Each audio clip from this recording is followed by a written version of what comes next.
আসসালামু আলাইকুম। আজকে রান্না করব কই মাছের অসাধারণ একটি তরকারি।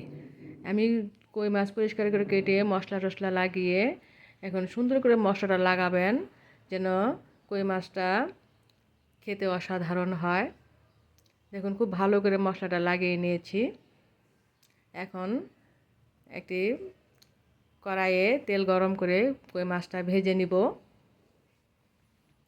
একটু ভালো করে ভেজে নিতে হবে, তরকারিটা মজা অনেক সুস্বাদু হবে। ওই তেলের মধ্যে আমি রসুনের কুচি, কাঁচামরিচ, পেঁয়াজ কুচি একসাথে ভালো করে ভেজে নিব।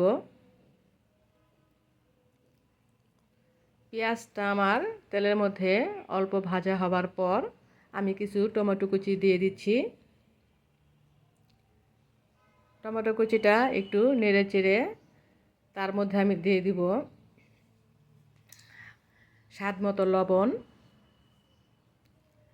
খুবই ঝটপট একটি রান্না, অল্প সময়ের। আমি হলুদের গুঁড়ো দিয়ে দিলাম, মরিচের গুঁড়ো দিয়ে দিলাম, আমি সামান্য পরিমাণে মশলা দিয়েছি, অল্প পানি দিয়ে দিলাম। এখন ভালো করে নেড়ে চেড়ে আমার ভাজা মাছগুলো দেখুন আমি উপরে সুন্দর করে বসিয়ে দিব।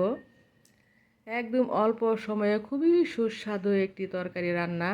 আপনারা ইচ্ছা করলে ঝটপট এই তরকারিটা রান্না করে খেতে পারেন। কই মাছ খুবই স্বাদের একটা মাছ। যদি এভাবে রান্না করে খেয়ে দেখেন, অসাধারণ একটি তরকারি। দেখুন আমার রান্নাটা শেষ হয়েছে। আল্লাহ হাফেজ।